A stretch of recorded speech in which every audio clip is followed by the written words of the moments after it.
तो चलिए फॉर्म है इसका SFG 2022 test 9 prelims test series चालू करते हैं। Coming on to question number 1, the texts of the Hindu law on the lawfulness of the remarriage of widows was written by, author के बारे में पूछ रहा है। Alright, text of Hindu law on the lawfulness of remarriage of widows was written by which one of the following personalities। जब ऐसा question आता है ना, तो एक याद रखना कि पहला बहुत सारे रेवोल्यूशनरी मतलब बहुत सारे रेवोल्यूशनिस्ट इंडियन नेशनलिस्ट्स थे जो रेवोल्यूशनिस्ट भी बने थे, एक्सट्रीमिस्ट हो या मॉडरेट्स हो। लिटरेट्स थे, मतलब उन्होंने अच्छा डिग्री मतलब डिग्री नहीं कि कोई एजुकेशनल इंस्टीट्यूशंस वगैरह उन्होंने स्थापना किए थे या नहीं, मतलब उस हिसाब से अगर वो नॉलेज था ना तो भी ऐसे इस टाइप के आंसर्स को अटेम्प्ट करना। अगर कुछ पता नहीं है तो रिलेट भी नहीं कर पा रहे हो, तो अगर ऐसा क्वेश्चन आ गया तो बेटर लीव इट। वैसे अगर इस क्वेश्चन में ऑप्शंस से देखा जाए तो it is actually Mahadev Govind Ranade, जो एक्चुअली 1842 से 1901 तक थे। और जब गोविंद रानडे मतलब जब भी उनका नाम सुनते हैं ना तो फटाफट थोड़े मतलब आईएनसी के फाउंडिंग मेंबर भी होते हैं। डेट टाइमलाइन में देख लेना ना, आईएनसी बीच में आता है, आईएनसी का फाउंडिंग मेंबर में थे ये। और फिर पूना सार्वजनिक सभा, पूना सार्वजनिक सभा, और महाराष्ट्र में थे तो महाराष्ट्र ग्रंथोन्चेक सभा, प्रार्थना समाज,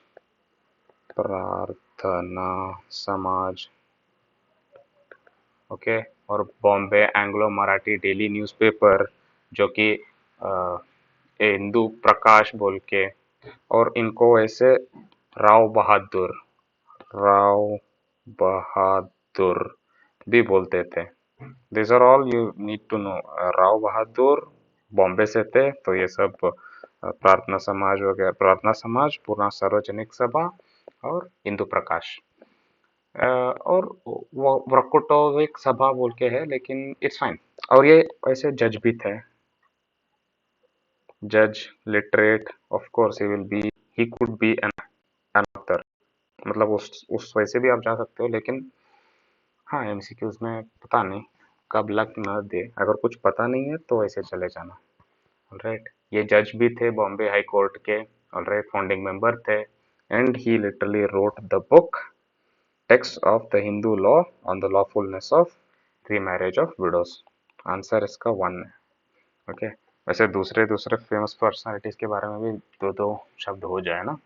बाल गंगाधर तिलक, Lokmanya Tilak, alright, he was literally from the extremist faction, और he was also called as father of Indian unrest। सभी को कुछ किसी न कुछ तो फादर का दर्जा दिया जाता है ना, father of Indian unrest, okay. जब बाल गंगाधर तिलक आता है तो father of Indian unrest is the one thing that we need to have in mind.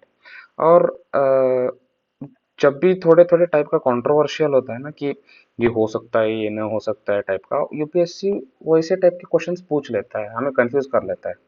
जैसे कि अभी बाल गंगाधर तिलक ने ना, he actually opposed the age of consent bill, मतलब ब्रिटिशर्स ने बोला था कि 10 साल से लेके हम मिनिमम एज ऑफ मैरिज 12 साल कर रहे हैं, मतलब 12 साल करेंगे बोल के था। तो बाल गंगाधर तिलक जी ने इसको अपोज किया था। The main reason was not with respect to the increase, मतलब ये एम्पावरमेंट हो रहा है एक तरह का, वो रीजन नहीं था।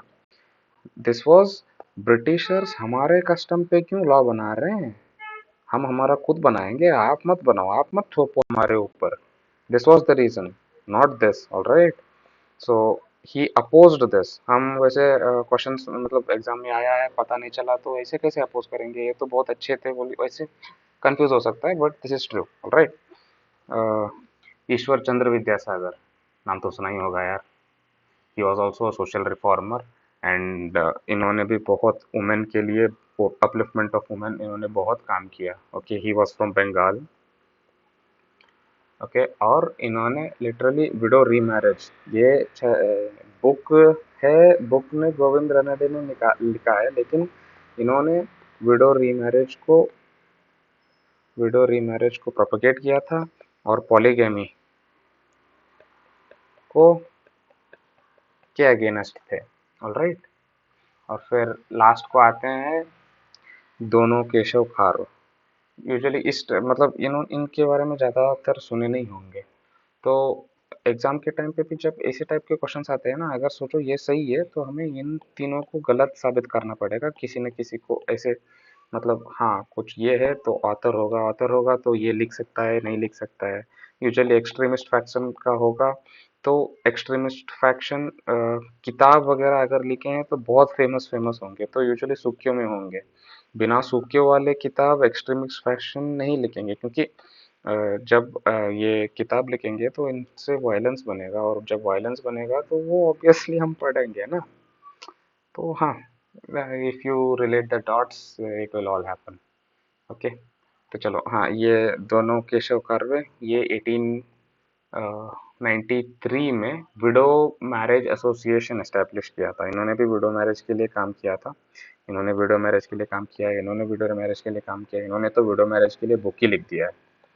चलो यार, फर्स्ट क्वेश्चन के लिए बहुत टाइम दे दिए, फटाफट अभी एलिमिनेशन मेथड से सारा क्वेश्चन करते जाएंगे। ऑलराइट, चलो। Which of the following factors have most probably led to increase in regionalism in India?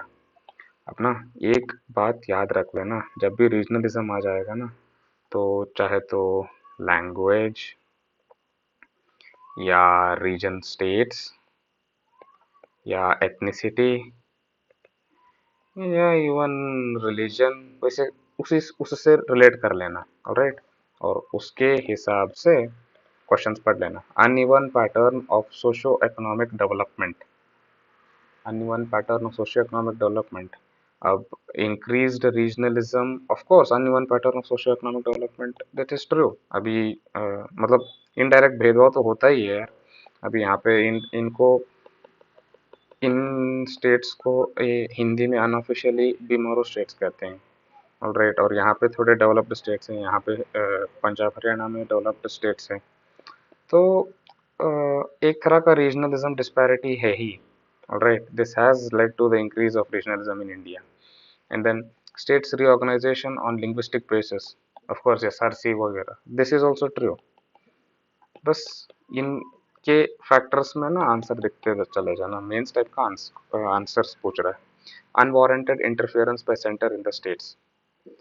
यार अभी तो स्टेट्स आ गया ना, स्टेट्स, एथनिसिटी, लैंग्वेज, रिलीजन। अब स्टेट्स का एग्जांपल चाहे तो जम्मू एंड कश्मीर लगा लो, हाँ चाहे तो एक्सट्रीमिस्ट के आइडियोलॉजी के जैसे सोचे तो भी this does come under a factor. और अगर वैसा देखा जाए तो तीनों के तीनों answer is 1 2 3।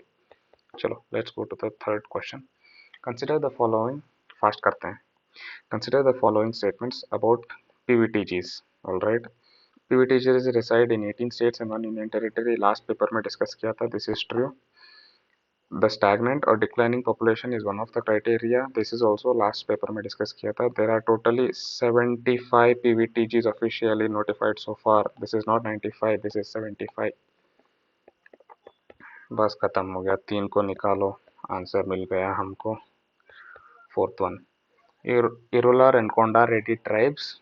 Irregular and Konda Reddy tribes are included in the list of PVTGs. Of course, अभी अगर नंबर पता है तो ये भी तो होगा ही।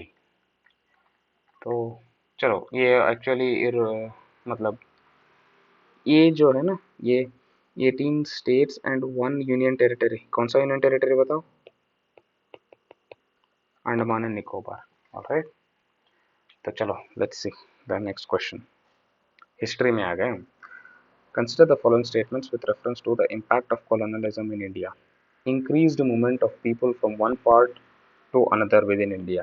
दिस इज एक्चुअली ट्रू यार। रेलवे आ गया, टेलीग्राफ आ गया, और फिर वैसे मतलब विद इन इंडिया मतलब यहाँ पे कोई प्लांटेशन वर्कर्स करना है, मिल में काम करना है, टी प्लांटेशंस करना है, टिम्बर को काट करना है, तो वर्कर्स तो चाहेंगे ही ना। और वर्कर्स वगैरह इंडियंस ही को लेंगे ये लोग, ब्रिटिशर्स थोड़ी यहाँ के आके काम कर देते हो, ऐसा माइंडसेट थोड़ी था उनका। तो of course this is true. Introduction of western education hampered the growth of Indian nationalism. ये ना सही भी हो सकता है, गलत भी हो सकता है, बट ना ज़्यादा ये गलत है। क्योंकि जब वेस्टर्न एजुकेशन आया ना हमारे यहाँ पे, तो यार हम we got to know like बाहर कैसे कैसे how the world affairs is, कैसा चल रहा है, मतलब बाहर का दुनिया हमको पता चलने लग गया। So many nationalists were literally inspired by reading books. Alright, हमें इटालियन रेवोल्यूशन के बारे में पता चल गया। हाँ, जापान ने पूरा रशिया को हरा दिया, उसके हमारे हौसले बुलंद हो गए वो सब सुन के। तो दिस आर ऑल मतलब ये इसके अगेंस्ट जाता है। तो अगर दो को रिमूव कर दिया हमने, तो चलो ठीक है, आगे देखते हैं। The British mismanagement led to famines, poverty, social backwardness in India. Of course यार, इन लोगों ने ना सिर्फ 24 फेमाइन्स फ्रॉम जस्ट 1850 टू 1899, सिर्फ 50 साल में, वो फर्स्ट वॉर ऑफ इंडिपेंडेंस के 50 साल में 24 फेमाइन्स किए थे इन बंदों ने यहाँ पे आके, उस तरह का मिसमैनेजमेंट। और इसके पहले भी, इसके पहले सबसे famous famine, Bengal famine of 1770, बहुत यार 30 लाख लोग मारे गए थे इसमें। तो this is one thing we need to think of, मतलब we need to remember. Bengal famine of 1770 literally killed, उस टाइम पे कौन सा था, 1774 को, 1774 को अराउंड पिट्स इंडिया आ रहा था, उसके पहले रेगुलेटिंग, अरे नहीं, 1773 को रेगुलेटिंग आ रहा था ना। हाँ, तो रेगुलेटिंग के पहले ही इतना खामोखाब इतना सारा नुकसान करवा दिया था हमारा। तो दिस इज ट्रू। अरे यार, एक्सप्लेनेशन बहुत ज़्यादा हो रहा है, चलो चलते हैं, कोई नहीं। Fourth option, divide and rule policy of British India resulted in increased hostility between certain classes. यार इसके लिए देश ही बन गया, बंटवारा हो गया, बगल में बैठा है ना टेररिस्ट बंद। छोड़ो, ज़्यादा डिस्कस करने की जरूरत नहीं है, 134 आंसर है। चलो let's go to fifth question. Consider the following statements with reference to urbanization in India. Alright, in India, the growth rate of urbanization has rapidly increased during the last 2 decades. जब भी ऐसा आता है ना कि rapidly last two, अगर एक ही था तो होता है, लेकिन लास्ट टू का यूजुअली थोड़ा मतलब हम नहीं ले सकते। This is actually false in the sense 1991 में ना the urbanization rate was 36 point something percent, और 2001 में the urbanization rate was 31% and 2011 में द अर्बनाइजेशन रेट वाज 31.16% और समथिंग। सो 36, 31, 31, ये रैपिड इंक्रीज नहीं, नॉर्मल इंक्रीज ही है। ओके, ये यहाँ से तो 1991 से 2001 को वैसे देखा जाए तो थोड़ा कम ही हो गया अर्बनाइजेशन।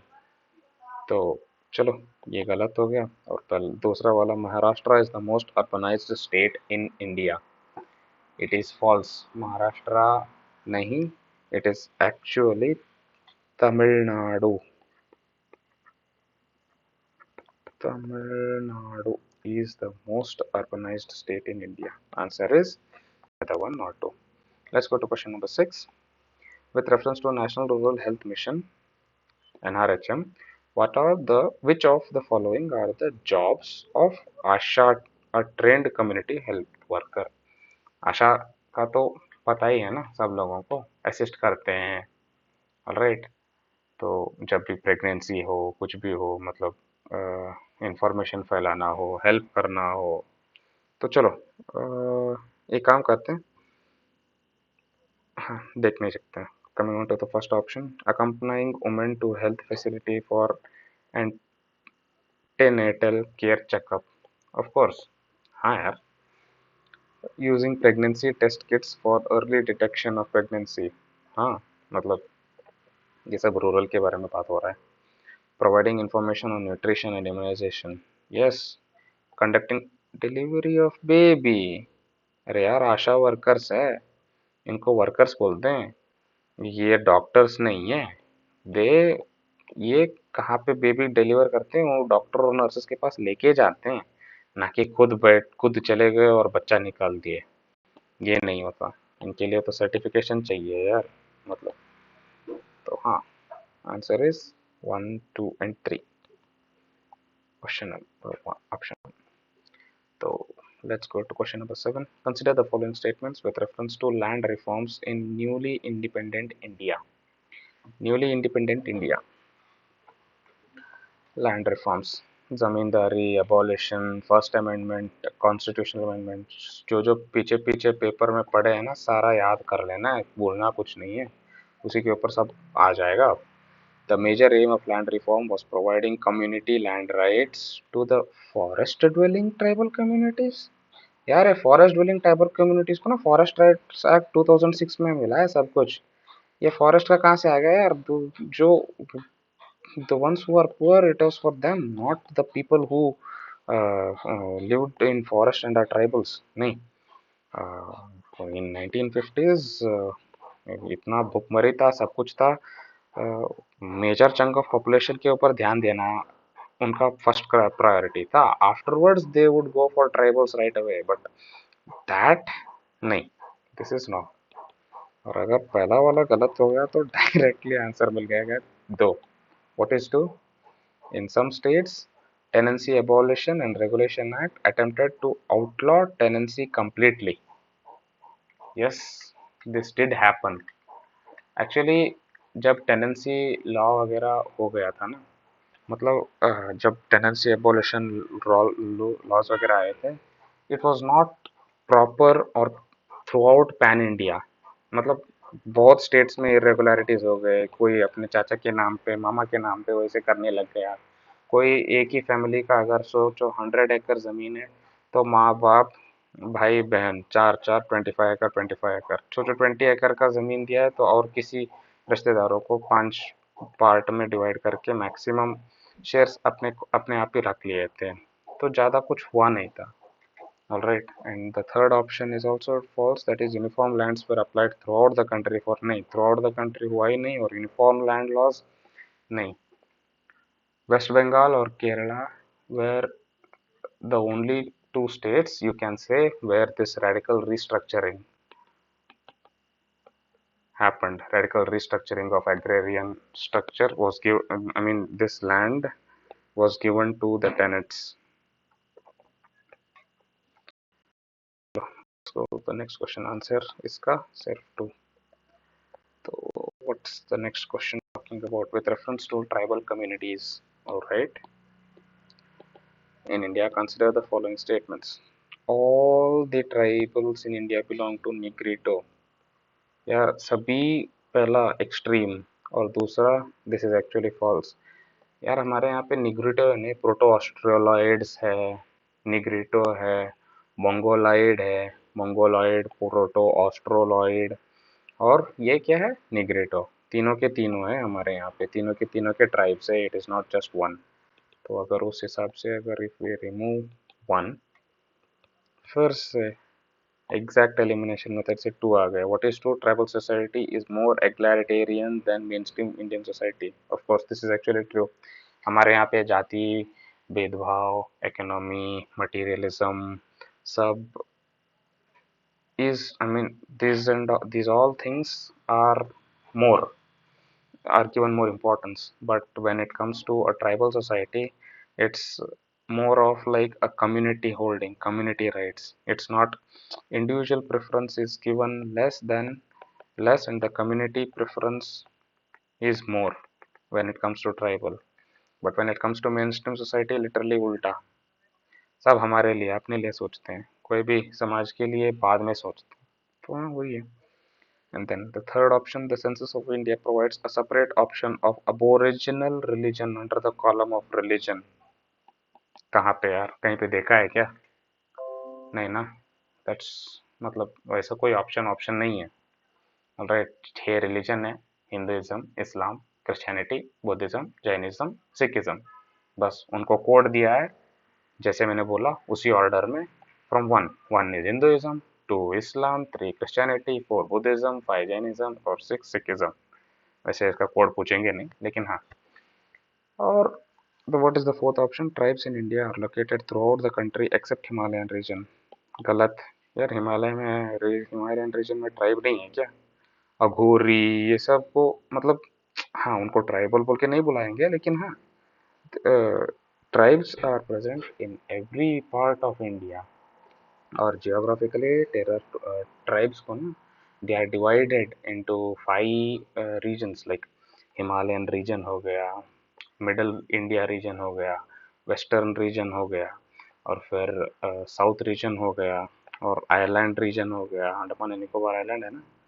तो टोटल फाइव यहाँ पे डिवाइडेड है। तो चलो let's go to question number 9।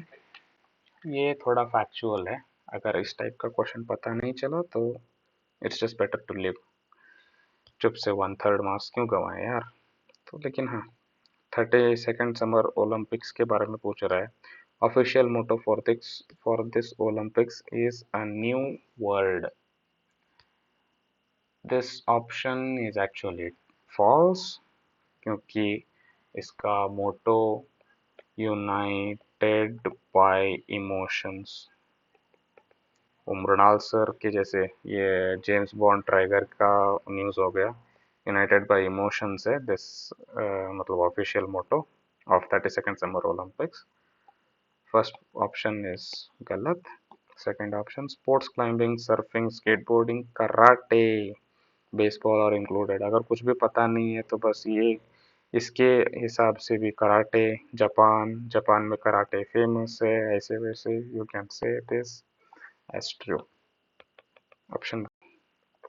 चलो let's go to 10th question. Consider the following statements regarding the provision of SC/ST prevention of atrocities act 1989।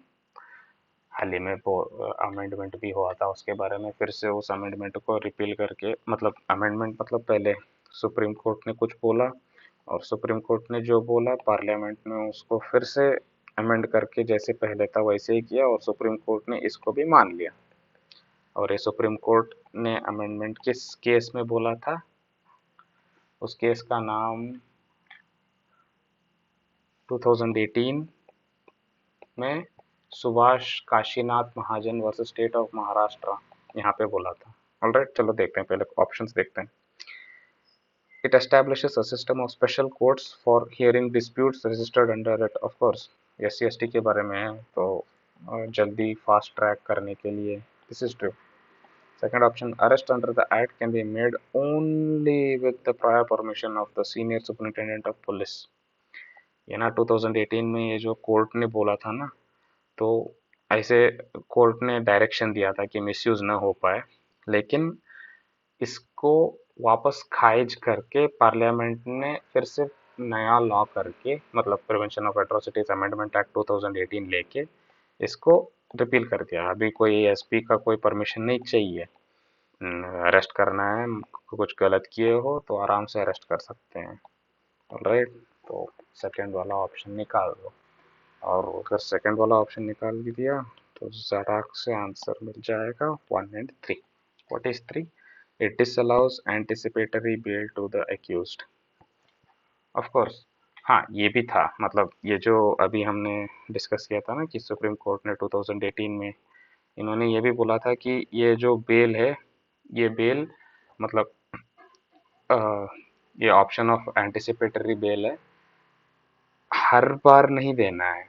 मतलब पूरा जांच पड़ताल होने के बाद ही इसको वैसे होता है बोल के, मतलब ज़्यादा SC/ST के फेवर में नहीं था ये इनका उस टाइप पे।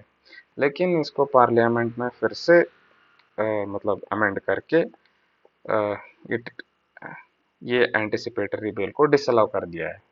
अभी बेल नहीं मिलेगा। अगर SC/ST को अनटचेबिलिटी के हिसाब से देखोगे, कुछ न करोगे, तो आ जाएगा भाई बिना बेल वाला वारंट। ओके, तो चलो लेट्स गो टू 11th क्वेश्चन। Which of the following articles of the Constitution concerning fundamental rights can be drawn upon by a Dalit person to insist on treatment with dignity and as equals? अब ना यहाँ पे simple Dalit, alright, Dalit equals dignity, dignity life and dignity 23 को चले जाओ, equals 15 को जाओ, दलित 17 को जाओ। ये तो कल्चरल रिलीजियस, निकाल दो इसको। 1 2 3 1 2 3, आंसर इज सी। ऑलराइट, ये 27 तो रिलीजियस फ्रीडम है ना, उसको मतलब उसको अभी क्यों इसमें क्यों आएगा दलित के लिए, वो भी specifically for the treatment of Dalit, right? तो ये तो गलत ही हो जाएगा ना, आंसर तो इसका 1 2 3। चलो let's C 12th question. Which of the following statements is or are correct regarding the Maternity Benefit Amendment Act of 2017? Alright, तो ये मैटरनिटी बेनिफिट अमेंडमेंट एक्ट जो था ना 2017 का, the main reason for this amendment was to regulate the employment of women during childbirth. Right, मतलब ये जो 26 weeks का लीव प्रोवाइड किए थे ना वुमेन एम्प्लॉयज को, पहले क्वेश्चंस देख लेते हैं, सॉरी ऑप्शंस देख लेते हैं। Pregnant women are entitled for 3 months pre delivery and 3 months post delivery paid leave. This is actually false. Actually maternity amendment act, मतलब maternity benefit amendment act 2017, it provides for 26 weeks paid maternity leave for women employees. All right, ये 3 month post, 3 month paid, post paid leave, pre paid leave वगैरह निकाल दो, बस 26 paid, 26 weeks paid maternity leave, it depends on her. और अगर पहला वाला निकाल दिए तो बचा 2 और 3, इन दोनों में एक ही बन जाएगा। Second option, enterprises with creche must allow the mother minimum 6 creche visits daily। 6 creche visits थोड़ा ज्यादा नहीं होगा? मतलब 6 creche visits मतलब सोचो ये 6 घंटा काम कर रही है, 6 छोड़ो, हाँ हाँ 9 घंटा ज़्यादा हो जाएगा, 8 घंटा मिनिमम रहता है, तो 8 घंटे में 6 बार, एक बार गए तो एटलीस्ट 10 से 15 मिनट तक जाएंगे, तो 6 creche विजिट मिनिमम देने पड़ेंगे, तो काम ही नहीं करेंगे ना, काम कहाँ पे करेंगे? इनडायरेक्टली वुमेन को हैम्पर होने लग जाएगा, मतलब इतना सारा देना पड़ेगा तो वुमेन को क्यों ले भाई, हम क्यों वुमेन को एम्प्लॉय करें फिर, चाहे मैन ही को कर देते हैं, वैसा सोचने लग जाएंगे ना कंपनीज। तो दिस इज फॉल्स, बच गया 3। Women with 2 children gate reduced entitlements, of course यार, पॉपुलेशन टीएफआर हमारा 2.1 है, उसी को अभी कंट्रोल करना है, 2.1 को ही रखना है, ज़्यादा नहीं करना है। Total fertility rate TFR, okay. तो वैसे ये सेकंड ऑप्शन में अगर कुछ एडिशनल इंफॉर्मेशन चाहिए तो 50 एम्प्लॉयज़ जो रहते हैं ना, वहाँ पे क्रेचे फैसिलिटीज़ प्रोवाइड करना रहता है एक एंटरप्राइज को, and maximum visit is 4 visits a day, okay, और वो भी टू फीड द चाइल्ड। ऐसे देखिए ओ, मतलब हाँ देखना वेखना काफ़ी है, लेकिन मैक्सिमम 4 विजिट्स रहता है, max main thing is to feed the child. तो चलो let's go question number 13। Which of the following best describes the theory of demographic transition? तो demographic transition is nothing but कैसे एक्सप्लेन करना है? हाँ, demographic transition को ना आप इकोनॉमिक डेवलपमेंट के हिसाब से भी सोच सकते हो, जैसे कि 1950s से 1980s तक का साउथ कोरिया, या 1980s से 2010 या 2020 तक का चाइना, या 1990s से अभी प्रेजेंट और फिर आगे का इंडिया और डाउन ट्रेंड पाकिस्तान में है, लेकिन उसकी ज़रूरत नहीं है। पता चल गया ना डेमोग्राफिक ट्रांजिशन, तो चलो पहले देखते हैं। Optimum level of population combined with other resources will yield maximum income पर हेड। ये तो हमने डिस्कस, ये तो डेमोग्राफिक ट्रांजिशन नहीं है। Population growth will always outstrip growth in subsistence resources limited only by natural positive checks। ये भी नहीं। अरे कॉमन बताना है डेमोग्राफिक ट्रांजिशन। पीपल भी आना है, ऑलराइट, उनका उत्थान होना है किसी टाइप में, मतलब वो ट्रांजिट करना है एक फेज से दूसरे फेज को। That is what demographic transition is in a specific geographical area। तो let's see the third option. There will be no major limitations to population growth as human ingenuity will solve any environmental or social issues। कहाँ पे any environmental solve कर रहे हैं भाई? social issues कहाँ पे पूरा का पूरा solve कर रहे हैं? एक्सट्रीम स्टेटमेंट को तो हम पहले ही निकाल देते हैं। Fourth option, population growth is linked to economic development. आ गया ना, population economy, and every society follows a typical pattern showing this relation। Same, population उत्थान होना है, that is what is called as demographic transition। Answer is D। वैसे demographic transition जैसे कि पहले हाई बर्थ रेट होता है, हाई डेथ रेट होता है, ऑलराइट, और फिर स्लो से मतलब उस टाइम पे लो पॉपुलेशन रहता है, लो पॉपुलेशन ग्रोथ और लो टेक्नोलॉजिकल और economic development. Alright, this is the first phase.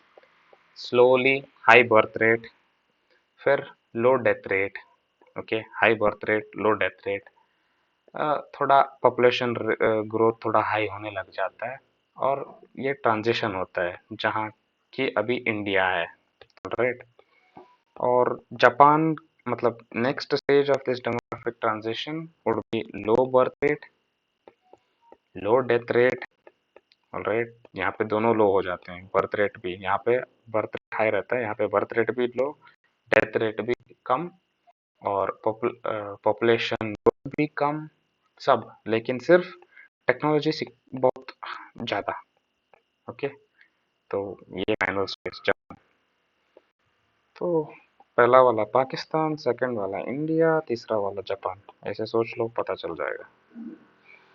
हाँ, चाहे कि ये पता है कि पाकिस्तान यहाँ से यहाँ भी नहीं पहुँच सकेगा, ऐसे वो हरकत करने लग गया तो चलो ठीक है। Let's see question number 14। With respect to various terms used in demographics and their descriptions, consider the following pairs. All right. Infant mortality rate. Number of deaths of babies less than 29 days old per total live births in a year। यार, number of deaths पर मतलब एक साल से पहले 29 days नहीं, एक साल से पहले जो रहता है उनको आईएमआर बोलते हैं। मतलब जब बच्चा पैदा हुआ 1 जनवरी में, तो 1 जनवरी 2000 में, तो 1 जनवरी 2001 तक ना, इसके अंदर अगर बच्चे का मौत हो गया तो he will be considered in this category, not just 29 days. Alright, ये गलत है।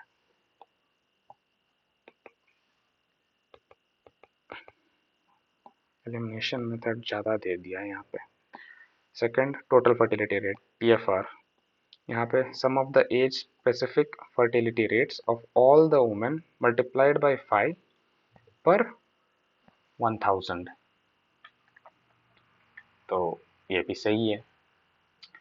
ये एएसएफआर मतलब ये टोटल फर्टिलिटी रेट, ये जो रहता है, ये एज स्पेसिफिक फर्टिलिटी रेट का जो रहता है ना, मतलब ये सोचो कि 15 से लेके 19 ईयर्स का एज ग्रुप एंड 15 से लेके नेक्स्ट वाला to 45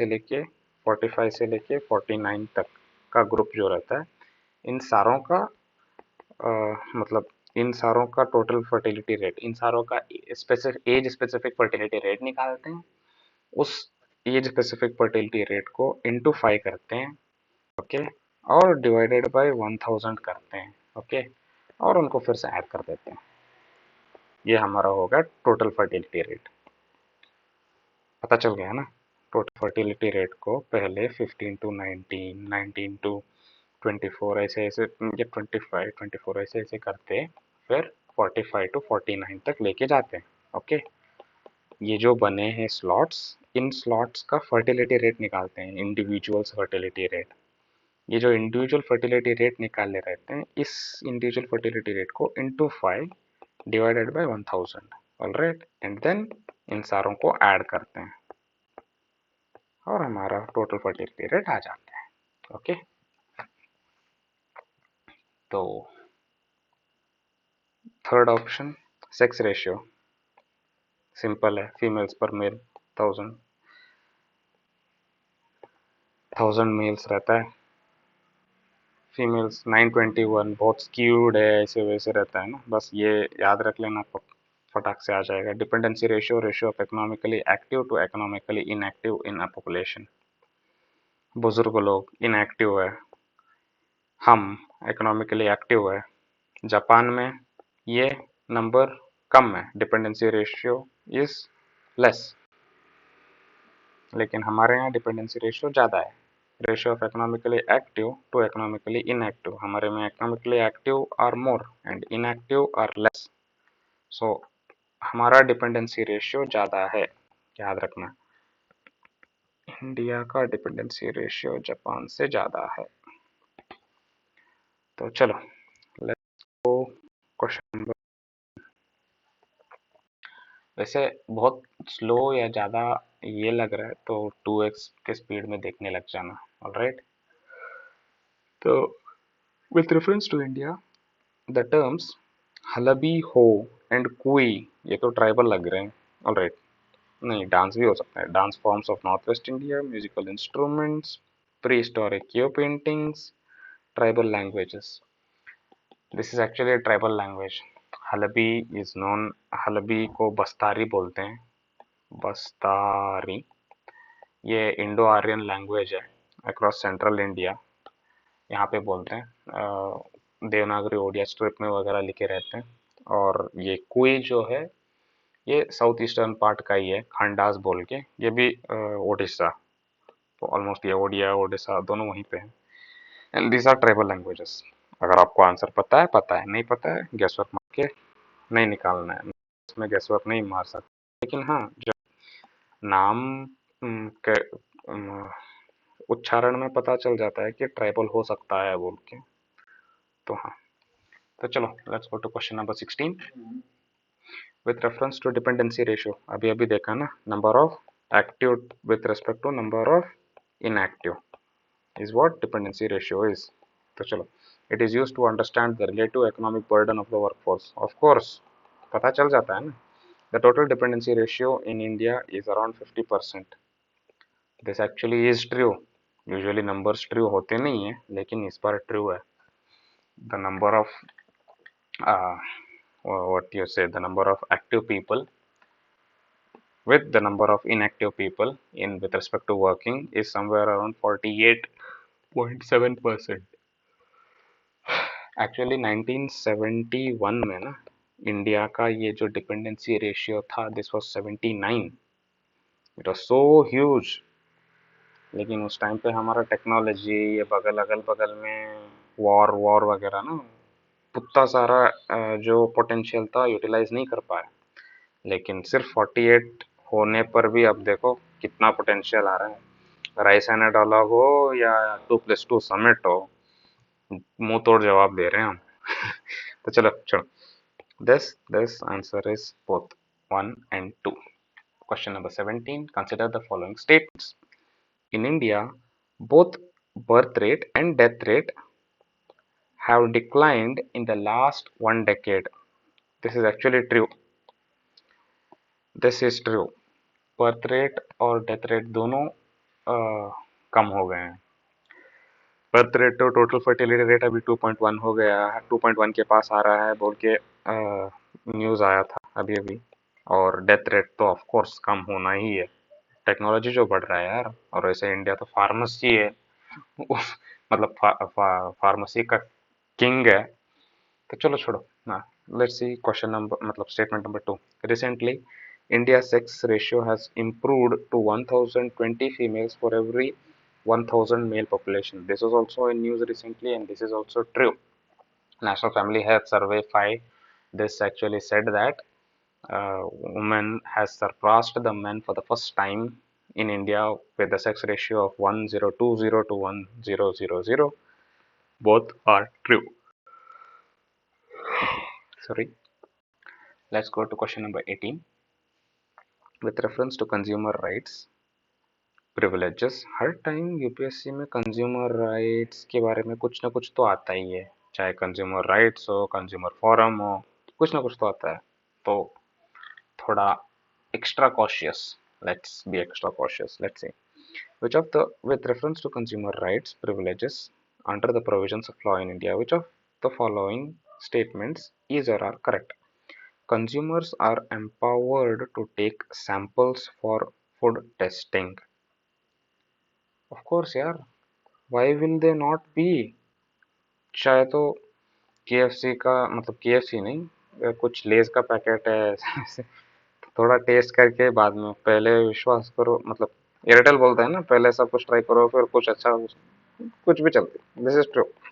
second option, when a consumer files a complaint, हमने अगर कंप्लेंट फाइल किया in any consumer forum, any, no fee is required to be paid. ऐसे कैसे है यार, एनी बोल के no fee, that is actually false. मतलब बिना ज़्यादा उसके अंदर जाए ही बता सकते हैं कि ये गलत है, और अगर दो गलत है और एक सही है तो बचा तीन। In case of death of a consumer, his legal heir can file a complaint in the consumer forum on his or her behalf. This is true. Simple civil case का फंडा है।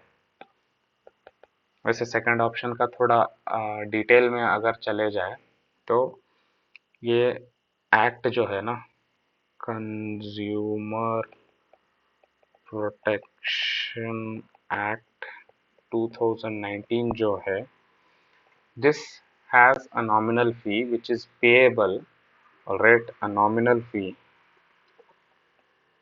जो है इसको पे करना है कहाँ पे, डिस्ट्रिक्ट फोरम में। ये चाहे तो स्टेट का commission, district forum in state commission और district forum in national commission, alright. ये थोड़ा सा नॉमिनल फी पे करना ही है हमें।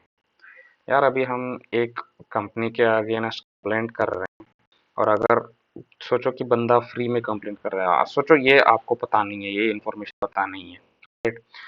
अभी सोचो ये फ्री किए हैं, तो अगर इस कंपनी को गिराना है, इसका कोई राइवल कंपनी है, या बहुत सारे लोगों को आराम से फ्री में डायरेक्टली एक के ऊपर एक के ऊपर एक के ऊपर एक केस ठोसते जाएगा, और पाइल ऑफ पाइल बढ़ते बढ़ते चला जाएगा यार। This cannot happen, right. Normal common sense will get the answer. And almost UPSC में लिटरली 80 नहीं, एटलीस्ट 70 to 80%, 70% तो नॉर्मल जेनेरिक स्टेटमेंट से ही हमें आंसर्स पता चल जाते हैं, चाहे हमें उसके बारे में पूरा पता न भी हो, ऑलराइट। तो चलो let's go to question number 19. Consider the following statements. The sudden increase in the working age population creates the potential for generating economic growth. Of course, this is true. इसका इन्वर्स देख लो, China में sudden में decrease हो गया है, अब उनके potential for generating economic growth बहुत, मतलब ये क्या बोलते हैं, उल्टा हो रहा है। और वैसे सडन इंक्रीज मतलब बहुत सारा वर्कफोर्स आ जाएगा यार, वर्कफोर्स आएगा, बहुत काम करेगा, बहुत काम करेगा तो इकोनॉमी जनरेट होगा, इकोनॉमी जनरेट होगा तो वही तो पूछ रहा है। Second option, Punjab has the highest worker population ratio in India. आपको लगता है पंजाब है? Punjab is not the highest? It's actually Himachal Pradesh. Himachal Pradesh has the highest worker population ratio in India of 70%, और national average of worker population ratio कितना है? 50%। National average का worker population ratio मतलब इतने वर्कर से इतने population है, तो ये टोटली 50% है। और हिमाचल प्रदेश में इसमें से 70 लोग काम कर रहे हैं, तो चलो ये गलत है। फर्स्ट ऑप्शन सही है, सेकंड ऑप्शन गलत है। आंसर हमें सिर्फ फर्स्ट ऑप्शन पता चल जाएगा, थर्ड ऑप्शन भी गलत बन जाएगा। फिर थर्ड ऑप्शन क्या है? The proportion of working age population in India is expected to drastically decline। नहीं यार, हमारे यहाँ पे इंक्रीज हो रहा है, हम उसके लिए चिंतित हैं, रिसोर्सेज की कमी ना पड़ जाए बोल के, और ये बोल रहे हैं कि ड्रास्टिकली डिक्लाइन हो जाएगा। और वो भी वर्क, हाँ, नॉर्मल पॉपुलेशन भी हो और वर्किंग एज पॉपुलेशन भी हो, दोनों को ड्रास्टिकली नहीं यूज करना चाहिए था उनको। It is also, oh, the thing is, it is expected to increase. It's not expected to decline नहीं होगा, ये इंक्रीज होगा। दिस इज मतलब 61% जो है वर्किंग एज पॉपुलेशन इन 2011, ये 65% हो जाएगा इन 2036, ये प्रिडिक्शन है। तो आंसर सिर्फ इसका 1 हो जाएगा। चलो, let's go to question number 20. Which of the following are the reasons associated with declining child sex ratio in India? So, patriarchal mindset of people, main reason. Second option, the narrowing of gender mortality gap. यार ये कुछ खास नहीं समझ आ रहा है, इसके इसका और इसका क्या रिलेशन है? चलो थर्ड ऑप्शन देखते हैं, under enumeration of girls and women in the census. हाँ, ये भी होता है, बहुत जगह होता है। It is nothing but like अभी सेंसस चल रहा है सब तरफ, मतलब यहाँ पे बच्चे कितने लड़के हैं वगैरह सब बता रहे हैं, कोई लड़की यहाँ है उनके बारे में बता ही नहीं रहे हैं, तो ऐसे भी हो जाता है। तो when that happens, that of course will create an imbalanced sex ratio, right? So this answer is 1 and 3.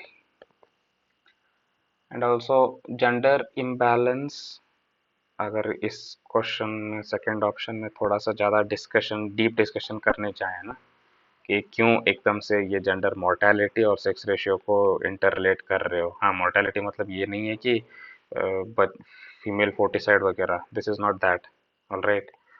तो अगर इसके डिटेल के अंदर चले जाए तो the first 5 years of life जो है, मतलब 0 to 5 years का लाइफ जो है, this is enough to explain this sex ratio as well as this mortality gap, all right। लेकिन 50% मतलब यहाँ पे जो है, इस टाइम पे जहाँ पे मेल होते हैं और जहाँ पे फीमेल होते हैं, फीमेल के मतलब जो लड़कियां हैं ये 50% ज़्यादा स्वर्ग गति पा लेते हैं compare to males in the present scenario.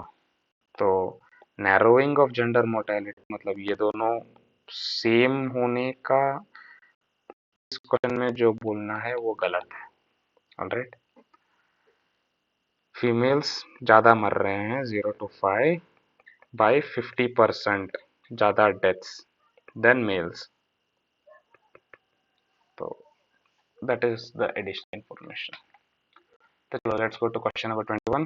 With reference to the Lok Adalats, consider the following statements. An award made by a Lok Adalat is deemed to be a decree of a civil court. Yes, it is true. And no appeal lies against thereto before any court.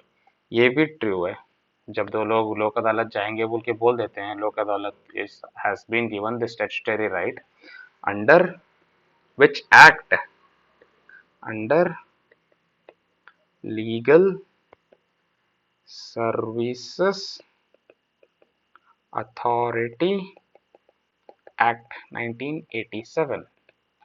In this, the award that is given by Lok Adalat is final and binding on all the parties to the dispute. Alright, and no appeal shall lie in any court against this award.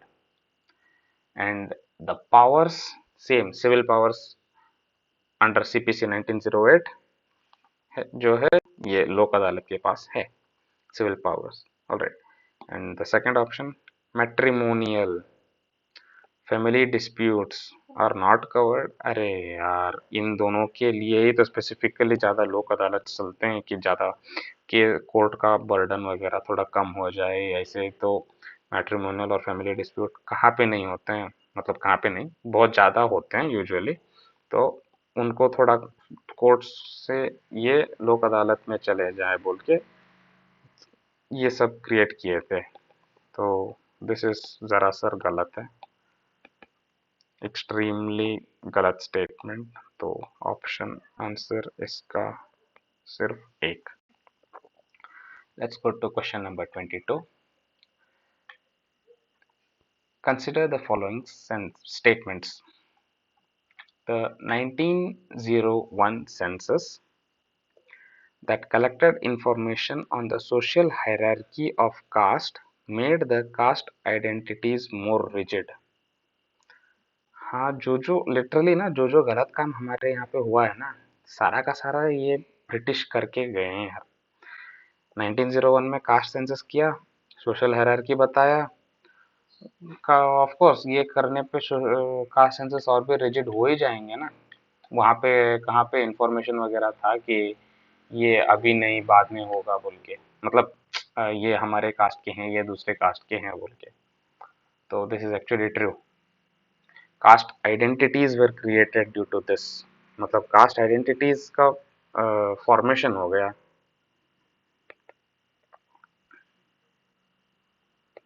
आप इस cast के हो, आप इस cast के हो, आप इस कास्ट के हो बोल के। तो चलो, let's see the second option.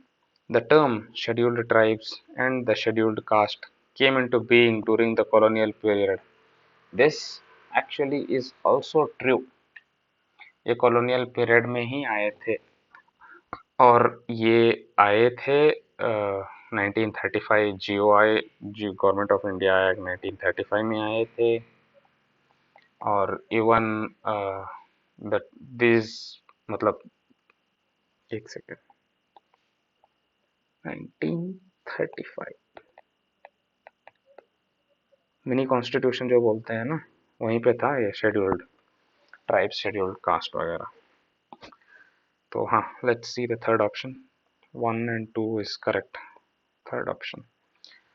After 1947, Government of India passed Caste Disabilities Removal Act to abolish the caste institution. आपको कहीं कास्ट इंस्टीट्यूशन एबॉलिश्ड दिखता है क्या? ये जो, और वैसे ये कास्ट डिसेबिलिटीज रिमूवल एक्ट जो है, दिस हैपेंड इन 1850। बस इस ऑप्शन से पूरा का पूरा ऑप्शन गलत हो जाता है। अगर 1850 में हुआ तो आफ्टर इंडिपेंडेंस कहाँ पे, गलत हो गया ना। Caste disabilities removal act in 1850। Alright, तो ये जो है this abolished, this literally abolished all the laws all laws affecting people if they are converting from one religion to another।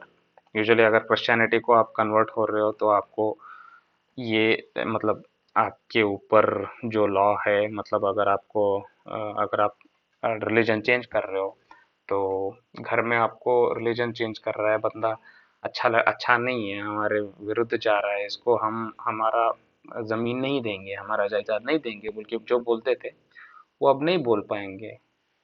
बोल के इन्होंने लॉ लेके आ गए थे 1850s में ही। ऑलराइट, तो चलो आंसर इसका क्या हो गया, 1 and 2। Let's see question number 23। Consider the following statements. India has the highest literacy rate in South Asia. South Asia में इंडिया का हाईएस्ट लिटरेसी रेट है। This is actually a bit मतलब 72% है यार हमारा, 72%। श्रीलंका, जिसके अंदर इकोनॉमिक क्राइसिस चल रहा है, जिसके अंदर इतना सब कुछ हो रहा है, this literally has a literacy rate of 92%, 92.3% है। वो बोलता है ना कि सिर्फ पढ़ने से ही जीवन नहीं बच सकता है, कॉमन सेंस की भी जरूरत होती है बोल के, तो परफेक्टली अप्लाई होता है यहाँ पे।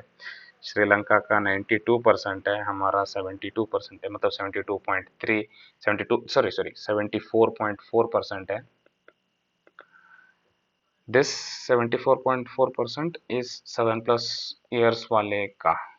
ऑलराइट, और ये 92% श्रीलंका। और अगर ये फर्स्ट वाला गलत हो गया तो सेकंड और थर्ड। सेकंड सही है। सेकंड क्या है, in India the union territory with the highest literacy is Lakshadweep. That is actually true. Lakshadweep में लिटरली 91.85%, लिटरली 92% ही लगा लो, श्रीलंका के जैसे ही है लक्षद्वीप में, उतने परसेंट लिटरेट है। और when it comes to third option, in India the growth rate of female literacy is higher than that of male literacy. This is actually true.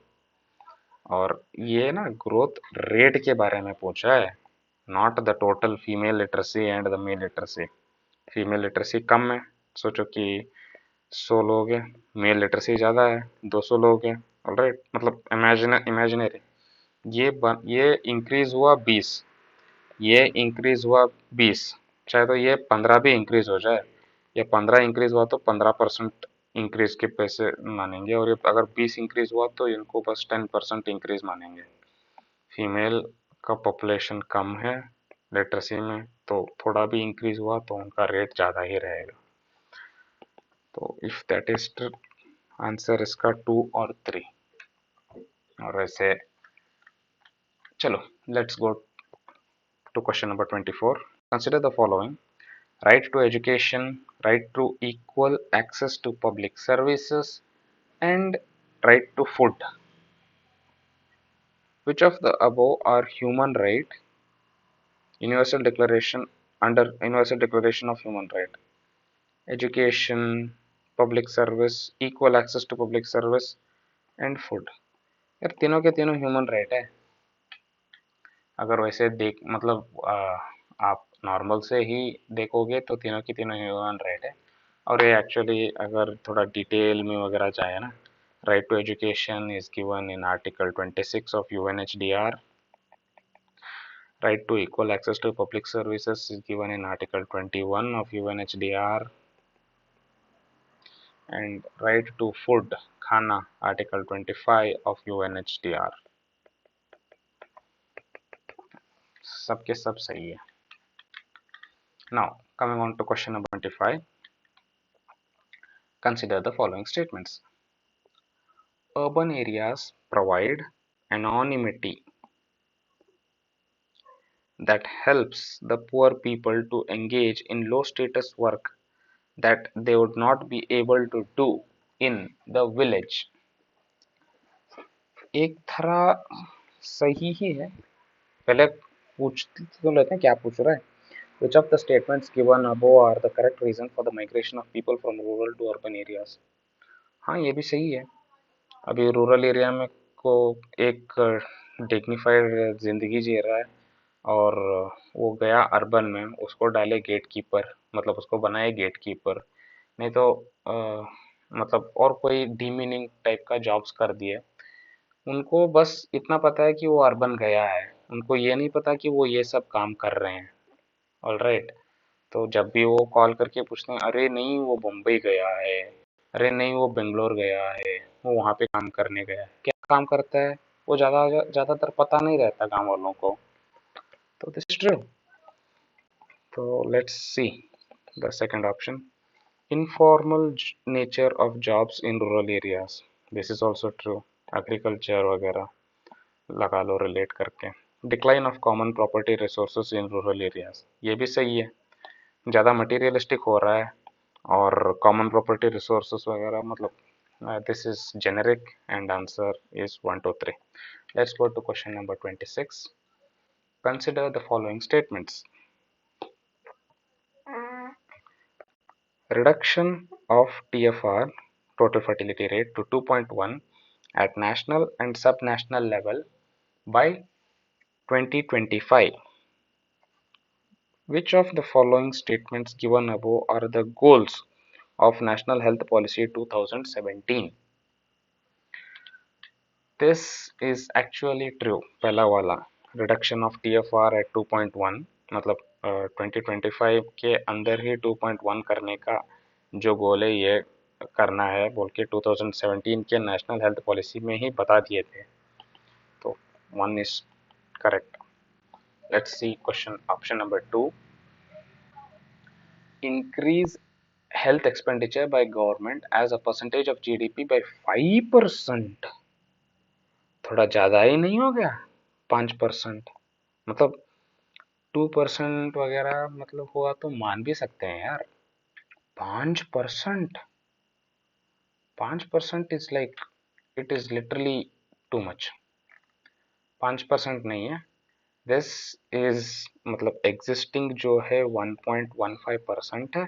Alright, इस 1.15% को 2.5% बनाने का एम है, और ये एम 2017 में ही बना दिए हैं इन 2025 टारगेट। ये गलत है, अगर ये गलत हो गया तो आंसर है पता चल गया। ये दोनों भी सही है। To reduce under 5 mortality rate to 23, under 5 mortality 23 से पहले, और increase the life expectancy at birth to 70, right 70। और any and I mean national with respect to this national health policy 2017 कुछ एक्स्ट्रा ऐड करना है तो access to safe drinking water और safe sanitation for all by 2025 same. नहीं नहीं, ये safe water and sanitation bye 2020, this is not 2025। ये 2017 का बोल रहा हूँ, हो गया है ये टारगेट। और लाइफ एक्सपेक्टेंसी जो 67.5 है फ्रॉम एट बर्थ, इसको इंक्रीज करना है टिल 70, ऑलराइट। और अंडर 5 मोर्टेलिटी को जो है उसको 23 को करना है।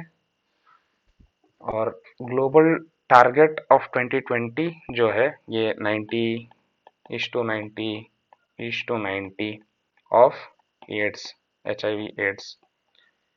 ये 90 पता होगा ना बहुत सारे लोगों को टारगेट, कि 90% of the people who are living, I mean who are HIV should be known, कि ये 90% लोगों को हमने आइडेंटिफाई कर दिए हैं, और उन 90% वाले लोगों को उन एंटी रेट्रोवायरल थेरेपी दे रहे हैं वो सब। और सप्रेशन में वो 90 का रूल फॉर्मूला ये भी करना है बाय 2025, ऑलराइट। तो चलो, so coming to the 27th question, with reference to the land reforms in independent India, which one of the following statements is correct? First constitutional amendment के बारे में पूछ रहा है indirectly, जमींदारी वगैरह। तो चलो, let's go see the first option. The sealing laws were aimed at family holdings and not individual holdings. Not नहीं आना चाहिए था, और या and आया था तो सही होता था। मतलब the sealing laws were for both for family as well as individual। ऐसे स्पेसिफिकली इंडिविजुअल नहीं है बोल के कहीं मेंशन नहीं किया था, खुद लूपहोल्स मेंशन कर देंगे क्या? Second option, the major aim of land reform was to provide agricultural land to all the landless। Almost सही है, ये थोड़ा देखते हैं, ऑल मतलब सबको नहीं, मैक्सिमम हो सकता है, लेकिन let's see the next options. It resulted in cultivation of cash crop. अरे यार, खाने के लिए नहीं है, कैश क्रॉप्स के बारे में बात कर रहे हैं, नहीं। Land reforms permitted no exemptions to the ceiling limits. अरे यार, एग्जम्पशंस थे actually. There were certain exemptions when the exemptions were with respect to tea, same, T हो, कॉफी हो, कोई रजिस्टर्ड कोऑपरेटिव सोसाइटी हो, कोऑपरेटिव रजिस्टर्ड थे तो उनके लिए एग्जेम्पशंस था। कोऑपरेटिव मतलब बहुत सारे लोग मिलके बना रहे हैं ना, तो वहां पे सीलिंग कैसे कर लेंगे यार, तो थोड़े थोड़े एग्जेम्पशंस तो होते ही हैं। तो नो एग्जेम्पशंस गलत बात है, answer is B. So let's go to question number 28।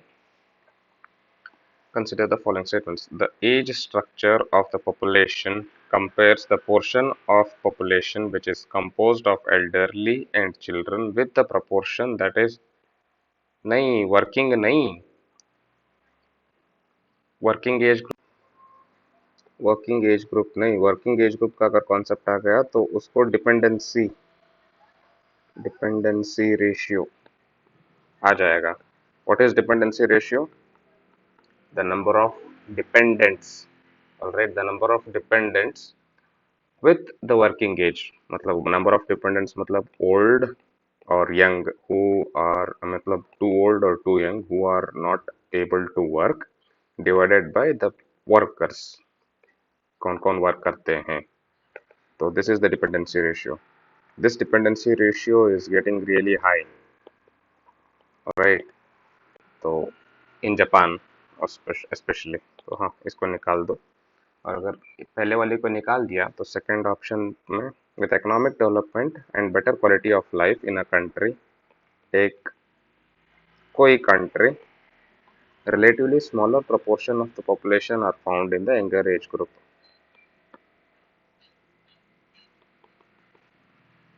Same, it is happening. So this is true. Option is 2. Let's see. वैसे अगर देखा जाए तो ऑस्ट्रेलिया का पिरामिड ना एज सेक्स मतलब बेल के जैसा है, ऐसा है। और जापान का अगर देखा जाए तो ऐसा कुछ है। तो चलो सावित्री भाई पुले के पास चलते हैं। With reference to Savitri Bai Phule, consider the following statements. She was the first headmistress of the India's first school of girls. That is true.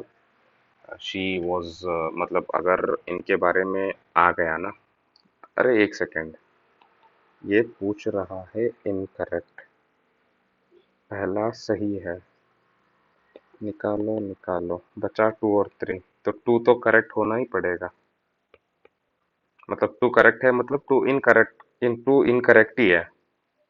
Author the book name से शेकताचार्य असूद, ये इन्होंने नहीं, इनके पति ज्योतिबाई फुले ने लिखा था, इन्होंने नहीं।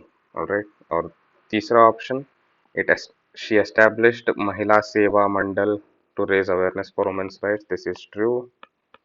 तो ऑप्शन इज सिर्फ 2। तो चलो थोड़ा अगर उस उनके बारे में देखा जाए तो she was also the first, ये जो जो कभी भी फर्स्ट आता है ना, ये बहुत एग्जाम में पूछते हैं। ऑलराइट, तो she was also the first female teacher of India along with her, मतलब क्या बोलते हैं, she was also the first headmistress of the India's first school for girls. और उन्होंने काव्या पुले, मतलब ये शेजात्यारा असूद नहीं, काव्या पुले, ये उन्होंने लिखा था 1854 में। ऑलराइट, और फिर उन्होंने awareness with respect to women's rights के बारे में ज़्यादा अवेयर किए थे। और she was also like prevention of infanticide, और ब्राह्मण विडोज को डिलीवर करने के लिए भी उनको, मतलब उनके सपोर्ट में थे ये। ऑलराइट, तो चलो let's see the 30th question. ये पता पूछ रहा है with respect to the Laureus world sports award. इस टाइप के क्वेश्चंस को अगर पता है सही, नहीं पता है छोड़ दो, ज़्यादा टेंशन मत लेना, इसके इसमें डिस्कशन करने की ज़्यादा ज़रूरत नहीं है। ऐसे ऑप्शंस देखा जाए तो American golfer Tiger Woods was the first winner of this award. This is actually true. And Roger Federer received this award for a maximum number of times compared to others. Yeah, Laurel World Sports Award. So this is true. This is true. Answer is true. And the award has been received mostly by Formula One players so far. ये गलत है. इसमें कुछ Inception निकाल सकते हैं हम. तो चलो, let's go to question number 31. Consider the following statements. 1, 2, 3, 4. Which of the following statements above are the components of tribal Panchashil given by our first Prime Minister? Tribal rights in land and forest should be respected. Respect करने को कौन मना नहीं करेगा यार? The teams of tribal should be trained in the work of administration and development. उनको भी mainstream society में लेके आना है. अपना जो नहीं होता है उस पर फोकस करना है हमें. Third, the tribal area should be extensively, okay, administered with multiple welfare schemes. First of all tribals illiterate रहते हैं. ऑलराइट, उनको ज़्यादा ज्ञान नहीं रहता, ज़्यादा नॉलेज बेस नहीं रहता. अरे यार, जहाँ पे हम इलिटरेट लोग रहते हैं हमारे ऊपर ही कौन सा स्कीम अप्लाई होता है, कौन सा स्कीम अप्लाई नहीं होता है, पता नहीं चलता है. और अगर इन लोगों को इतना सारा एक्सटेंसिवली मल्टीपल स्कीम डाल दिए तो कहाँ भाड़ में जाएंगे सब लोग. सारा का सारा करप्शन लूपहोल्स वहां पे चला जाएगा पैसा. गलत है ये. फोर्थ ऑप्शन, पीपल शुड, अरे एक सेकंड, अगर तीन को निकाल दिए ना तो बच गया 1 2 4. Fourth option, people should develop along the lines of their own genius and their imposition of alien values should be avoided. हाँ, मतलब उनका कल्चर, ट्राइबल ट्रेडिशंस को रेस्पेक्ट करना ही है. ऑफ कोर्स, जेनरिक स्टेटमेंट है तीनों के तीन. तो चलो, let's go to question number 32. Consider the following statements. फिर से एंथ्रोपोलॉजी का सवाल टाइप पूछ रहा है. In India Austric languages are spoken by tribal people of Khasi and Nicobar islands. This is actually true. ये मेघालय में एक 14 ट्राइबल लैंग्वेजेस में ये ऑस्ट्रिक लैंग्वेज भी है. और ये Nicobar, Andaman and Nicobar islands, right. और दूसरा option, Austric Austro Asiatic languages are spoken by the tribals in most of the central part of India. That is also true. मतलब नॉर्थ ईस्टर्न पार्ट में वगैरह टिबेटो बर्बन लैंग्वेज पूरा Himalayan region में जैसे बोला जाता है वैसे ही. मतलब अगर अभी ये हमारा इंडिया होगा तो यहाँ का जो बेल्ट है ना, यहाँ पे टिबेटो बर्मन लैंग्वेज बोलते हैं. और यहाँ पे ज़रा वगैरह ऑस्ट्रो एशियाटिक लैंग्वेज बोलते हैं यहाँ पे. ओके, तो चलो let's go. Both of them are true. कोई एलिमिनेशन नहीं कर सकता है. फैक्ट बेस्ड है. पता है तो पता है, नहीं पता तो नहीं पता है. यूजुअली ऐसे टाइप के होते हैं ना, 1 2 both 1 both 2. These type are really the toughest ones when you see that. ये सबसे इजी वंस टाइप के क्वेश्चन. ऑलराइट, तो चलो let's see question number 33. What is it asking about? Direct scheme के बारे में पूछ रहा है. What is the aim of the programme Unnat Bharat Abhiyan? Alright, achieving 100% literacy by promoting collaboration between voluntary government. नहीं, ये नहीं है. उन्नत भारत अभियान ना, अगर वैसा जाए तो IITs, NITs, IISC वगैरह सब लोगों को मिलके हमारे यहाँ पे जो सोशल प्रॉब्लम्स वगैरह होता है ना लोकल कम्युनिटीज़ में, उसको डेवलप करना है with the help of technology and other things, other developed things. Alright, तो ये है ओवरऑल फ्रेम. तो let's see the second option. Connecting institutions of higher education with local communities to address development challenges through appropriate technologies. Exactly. Let's see the third option. Strengthening India's scientific research institutions. नहीं यार. Developing human capital, special funds for healthcare. Healthcare भी नहीं आएगा यहाँ पे. This is the generalized approach and this is true. Let's go to question number 34. Consider the following pairs. Cultural capital, economic capital and social capital. Okay, cultural capital को knowledge, education and skill, these are all true. Economic capital real estate, cash, commodities, ये भी सही ही है. और social capital government, NGO, association, ये भी सही है. अगर कुछ डाउट होने लग गया ना कि ये नहीं है ये नहीं है, तो ये ऑप्शंस को इन दोनों को रिलेट कर लेना, ये ऑप्शंस को इन दोनों को रिलेट करना और ये ऑप्शंस को इन दोनों को रिलेट करना मैच नहीं होंगे. तो all three are true. The option is 1, 2 and 3. तो चलो let's go to question number 35. In India in 1991 carried out major economic reforms in the form of liberalization, privatization, and globalization. Which of the following observations are correct with respect to this reward? All right, this regard. The share of national income with the top 1% population has drastically increased post reforms. The share of national income with top 1% population has drastically increased. हाँ, सही है. मतलब पहले सोचो कि 10 लोग थे, ये अब 20 लोग हो गए. This has increased and the rate of declining poverty is higher post reforms than. हाँ, डेवलपमेंट ही तो हुआ है. This is true. There is a decrease in the annual rates of inflation. This is also true. तो तीनों के तीनों development के बारे में बात कर रहे हैं इनडायरेक्टली, और all the three are correct. तो चलो let's go to question number 36. Which of the following are the objectives of National Nutrition Mission? Direct objective पूछ लिया है. ओके, तो ये इनडायरेक्टली ये नेशनल न्यूट्रिशन मिशन जो है, इसको हम पोषण अभियान भी कह सकते हैं. ऑलराइट, पोषण अभियान. तो इसका क्या क्या इसका मतलब इसके मिशन के मतलब इसके ऑब्जेक्टिव्स क्या है देखेंगे. First option, to create awareness relating to malnutrition among pregnant women and lactating mothers. Awareness जब भी आएगा ना, it is most of the times 90% of the time true ही रहता है. And then second, to reduce the incidence of anaemia among young adolescent girls and women. This is also true. Almost generic statement ही है. Third option, to promote the consumption of millets, coarse cereals and unpolished rice. ये ना national nutrition mission के अंदर ही आएगा बोल के नहीं बता सकते यार. वैसे मिलेट्स वगैरह तो उसके अंदर हाँ न्यूट्रिशन वगैरह रहता है, लेकिन not all, it is not recommended at every stage of pregnancy. तो दैट ऑल्सो मतलब ये थोड़ा बायोलॉजी का टर्म है, लेकिन या तो यू कैन रिमूव दैट. अगर वो दोनों रिमूव हुआ तो let's see the fourth option, to promote consumption of poultry eggs.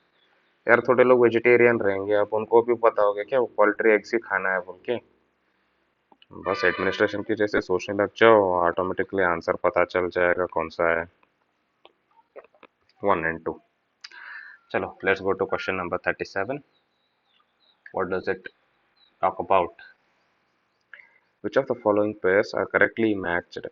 India Pakistan war और ट्रीटी साइंड. ये तो सिंपल होना चाहिए. 1947 के बाद तो Karachi agreement, this is true. 1965 के बाद ताशकंद डिक्लेरेशन, उसके ऊपर मूवी भी बन गई थी. हमारे पीएम का देहांत भी हो गया था उस टाइम पे. और फिर इंडो पाक वॉर ऑफ 1971 और 1999. अब ये दोनों में थोड़ा सा कंफ्यूज होना है. ये 1971 के बाद शिमला एग्रीमेंट, ये हाँ ताशकंद के बाद शिमला आता है. राइट, ताशकंद के बाद शिमला आता है. और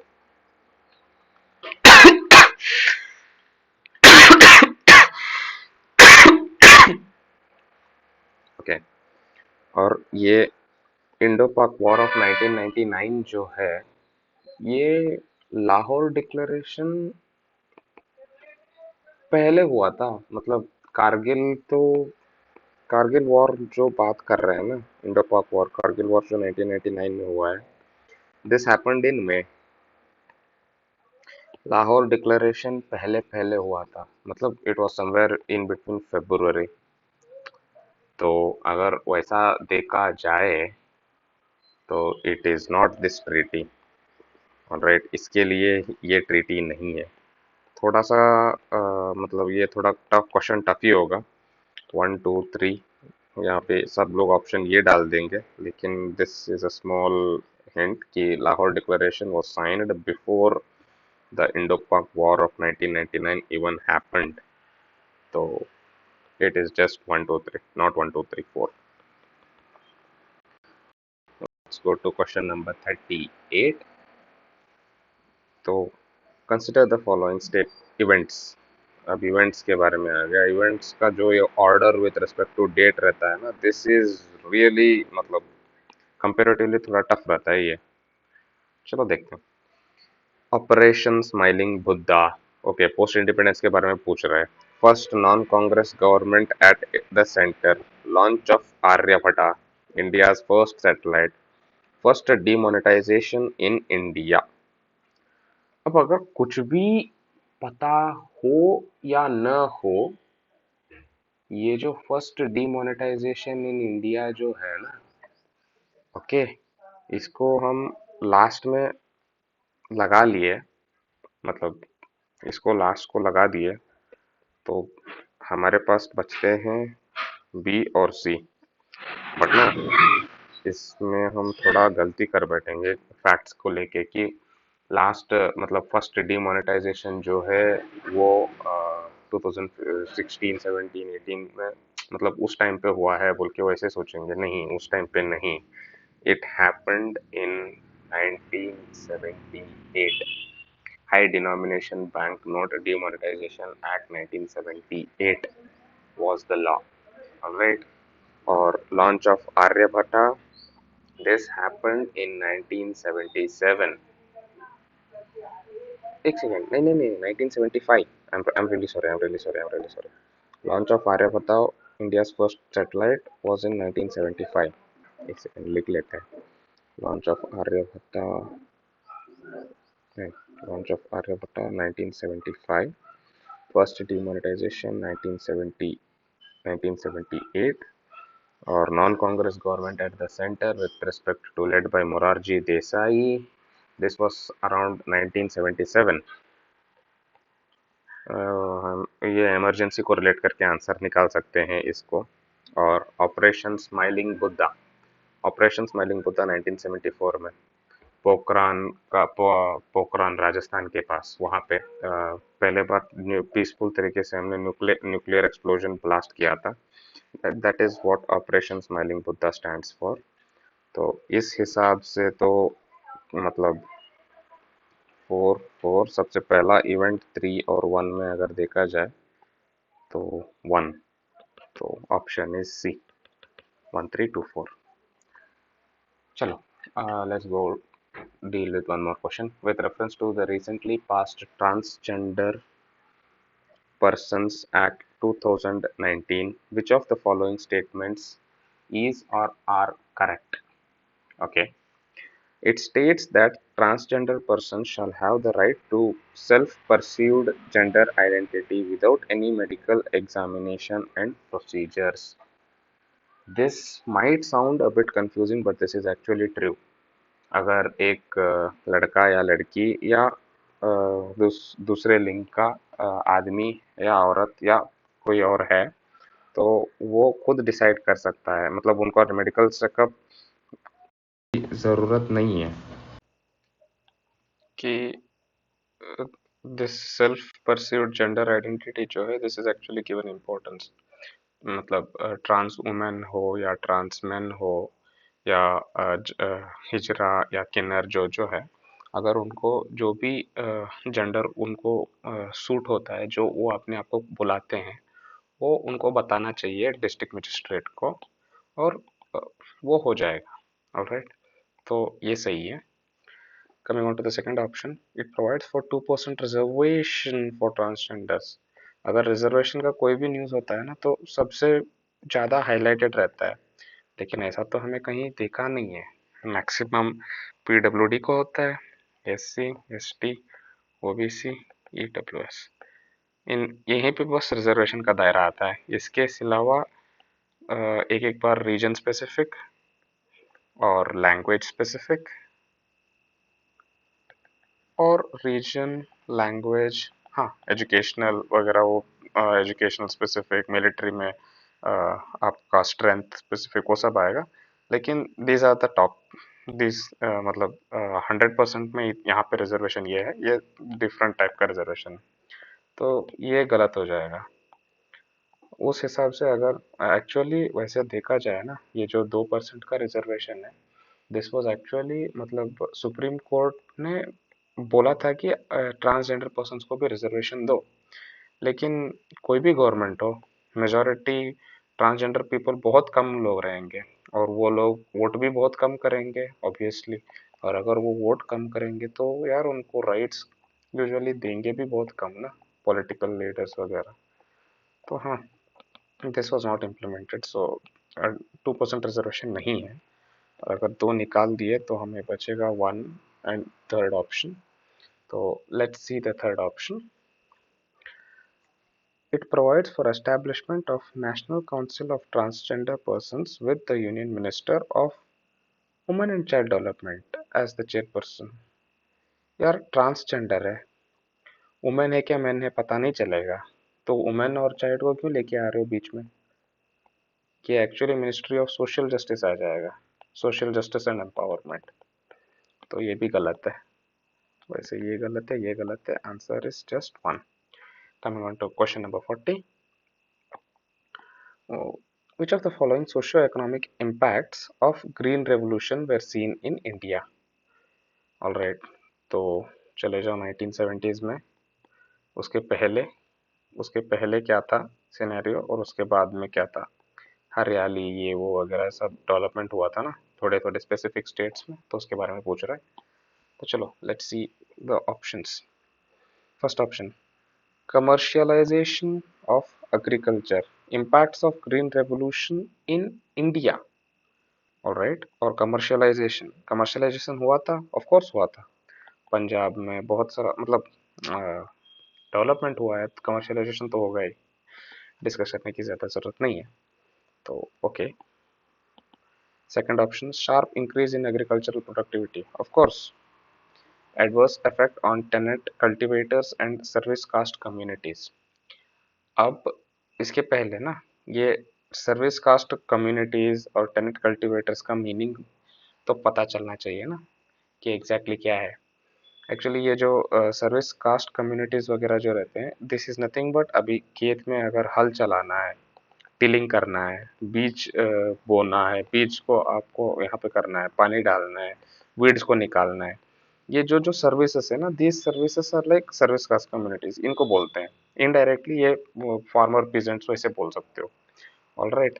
और ये टेनेट कल्टिवेटर्स मतलब अभी ये एक लैंड है, एक लैंड में एक मतलब अमीर इंसान है, वो तो नहीं करेगा, लेकिन बीच में एक छोटे गरीब लैंडलेस लेबर को दे देगा कि मेरा कल्टीवेट करना, मेरे को इतना भाग दे देना, इतना भाग तुम ले लेना, मतलब इतना परसेंट आप ले लेना। तो उसको टेनेट कल्टीवेटर्स बोलता है। तो जब ये हुआ तो जो जो रिच लोग थे, वो उन्होंने खुद मतलब जब एग्रीकल्चरल प्रोडक्टिविटी चलने लगा तो टेनेट से जमीन लेके खुद ही एग्रीकल्चर पे कूद पड़े, जब लैंड बहुत बड़ा बड़ा था। तो of course adverse effect on tenant cultivators, yes, and service caste communities. अभी मशीन्स वगैरह आ गया तो सीड बोना बोना वगैरह चला जाएगा ना, तो that is also true. Benefited primarily small and medium farmers, ये अगर मीडियम एंड लार्ज था तो हो सकता था, ये एक्चुअली लार्ज फार्मर्स को बहुत ज़्यादा बेनिफिट हुआ है, लेकिन स्मॉल फार्मर्स को बेनिफिट नहीं हुआ है। स्मॉल फार्मर्स के पास HYV सीड्स लेने के लिए पैसे नहीं रहेंगे, स्मॉल फार्मर्स के पास मशीन्स खरीदने के लिए पैसे नहीं रहेंगे, तो answer is just B. Let's go to question number 41।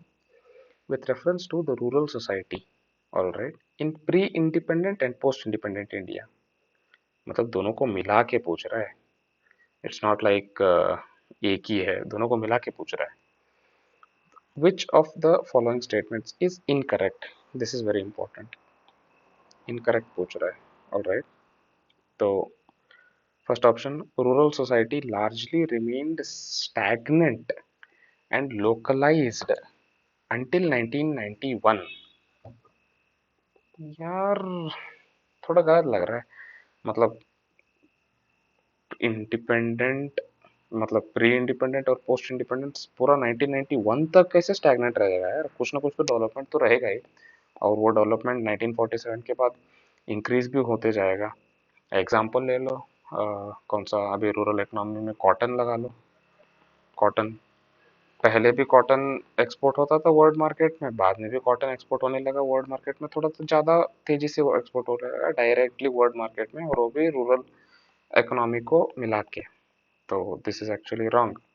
अगर ये गलत हो गया तो आंसर यही हो जाएगा। पहले दूसरे ऑप्शंस भी देख लेते हैं वैसे। Role of agricultural labour has increased in the rural society. Of course yes, agricultural labor has increased. That is true. Labor relation in India has become more market driven after independence. MNCs और बहुत सारे factories वगैरह आ गए थे ना, तो of course that is also true. There is a decline in trends of barter system in post independent India. This is simple explanation. तो चलो let's go to question number 42। Which of the following is most correct description of globalisation. अब globalisation को recent अभी मोदी गए हैं ना Germany को, और डेनमार्क को भव्य स्वागत जो हुआ है। अब वहाँ से इन्वेस्टर्स आएंगे, हमें हमारे यहाँ करेंगे। This is this is globalisation. Alright, ज़्यादा डेफिनेशन, बस इसका एग्जांपल लगा के ऑप्शंस लगा ले अभी। Okay, increase competition in the market. अरे नहीं, कंपटीशन को ग्लोबलाइजेशन, ये कंपटीशन हो रहा है क्या? नहीं ना, गलत। Relaxing tariff barriers on imported goods. सिर्फ टैरिफ बैरियर्स इंपोर्टेड गुड्स को एक ही तरफ का होगा, हम भी तो जा रहे हैं यहाँ पे, तो ये भी गलत। Opening of doors to private sector, ये तो प्राइवेटाइजेशन हो जाएगा। और fourth, an interdependence of nations around the globe fostered through free trade. This is the perfect definition also of globalization. तो चलो let's go to question number 43. With reference to the impacts of liberalization on Indian society and economy, consider the following statements. आप liberalization के बारे में पूछ रहे हैं, तो let's see the first option. Liberalization का पहले मीनिंग क्या है? कंट्री है, कंट्री में गवर्नमेंट, मतलब गवर्नमेंट भी चलाते हैं, प्राइवेट भी चलाते हैं, सब कुछ चलाता है। ऑलराइट, अभी सोचो रशिया है, रशिया में सारा का सारा गवर्नमेंट चलाता है। यूएस है, यूएस में बहुत सारा प्राइवेट चलाता है, कैपिटलिस्ट चलाते हैं। तो जहाँ पे प्राइवेट को बहुत ज़्यादा हक है, that is called as a liberal economy. तो जब हमारा 1991 में यहाँ से इस यहाँ का शिफ्ट जो हो रहा था, इसी को हम लिबरलाइजेशन कहते हैं। Alright, it is nothing but entry of more private companies. Okay, so first option, it increased the dependence of farming, okay, community on the private players. Of course private आ गया ना, चाहे फार्मिंग को कुछ भी हो, लेकिन yes this is true, agriculture को it was dependent on private players, and it is and it will be. It led to privatization of public sector enterprises, that is what liberalization means. And it led to transnational ownership of companies. अरे यार MNCs, वही तो बहुत सारा growth होता है, NCERT में पढ़े हैं ना, सबसे पहले एमएनसी से ही बड़ा बड़ा ये होता है बोल के एग्जाम्पल बहुत दिया है एमएनसीज का। Answer is 1 2 3। Let's go to question number 44। With reference to the practice of manual scavenging. अगर मैनुअल स्कैवेंजिंग आ गया, झटाक से अनटचेबिलिटी आ जाना चाहिए, पूरा आर्टिकल जो है सब कुछ। तो चलो let's see the options. National commission for सफाई कर्मचारीज is a statutory, it is no longer a statutory body. It was a statutory body till 2004. all right, लेकिन 2004 के बाद ना ये statutory body नहीं है, it is a non statutory body now, it is a non statutory body. और अगर ये निकल गया तो 2 और 3 दैट मीन्स 3 सही ही है। और 3 क्या बताता है? रिसेंटली सफ, सफाई मित्रा सुरक्षा challenge has been launched to promote mechanized cleaning of sewers and septic tanks. Of course, that is true. And the second option, offences under the Prohibition of Employment as Manual Scavengers and the Rehabilitation Act of 2013 are cognizable and non-bailable. Of course, it is true. यार strict करना ही पड़ेगा। अगर strict नहीं किया तो उसको बहुत ही easy, मतलब ज़्यादा लूप, क्या बोलते हैं, चलेगा दौड़ेगा एटीट्यूड लगा लेंगे लोग। तो of course this is also true. तो ऑप्शन इज 2 and 3। चलो let's go to question number 45। With which of the following best describes the word globalization? ये ग्लोकलाइजेशन है या ग्लोबलाइजेशन है? ग्लोकलाइजेशन, ऑलराइट, ग्लोकलाइजेशन, ग्लोकल। अभी इसको संधि विच्छेद करो, ग्लोकल को ग्लोबल करना है, कल है तो कल्चर, ऐसे कर लो। अगर कुछ पता नहीं चला तो ऐसे कर लेना, आंसर पता चल जाएगा। यूजुअली यूपीएससी में ऐसे टाइप के क्वेश्चंस बहुत पूछते हैं। तो mixing of global culture and local culture, this is what is glocalisation means. Alright, ये सेटिंग अप ऑफ एमएनसी वगैरह ये नहीं है, सेकंड ऑप्शन नहीं है। World major cultures will become similar, ये भी नहीं है। और फोर्थ ऑप्शन इंटरनेट नहीं, तीनों तीनों नहीं। तो चलो let's do question 46। In India, new farmers movement, all right, new farmers movements were organized in the 1970s. In which ways they were different from earlier movements? All right, तो 1970s यहाँ पे green revolution चालू हुआ है। पहले productivity कम था, बाद में प्रोडक्टिविटी ज़्यादा हुआ। तो ये और ये डिफरेंस कैसा है पूछ रहा है इनडायरेक्टली। तो चलो let's see the first option. New farmers movement were organized by the peasants rather than the farmers। ये 1970s के बाद में पूछ रहा है, मतलब इसके बाद में। और पीजेंट्स का टर्म ज़्यादा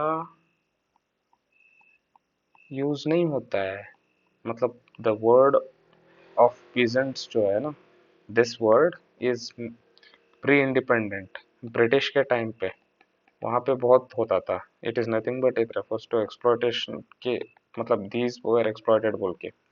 as soon as India gain independence, the usage of this word literally came down. तो पीजेंट्स को तो निकालना पड़ेगा हमें। It is not presents, it is farmers. और नाम ही दिया है यार, न्यू फार्मर्स मूवमेंट। फार्मर्स करेंगे, पीजेंट्स क्यों करेंगे? तो अगर एक निकाल दिए तो एक एक एक बचा 2 और 3। These movements were more regionally organized and aimed at going beyond local to global.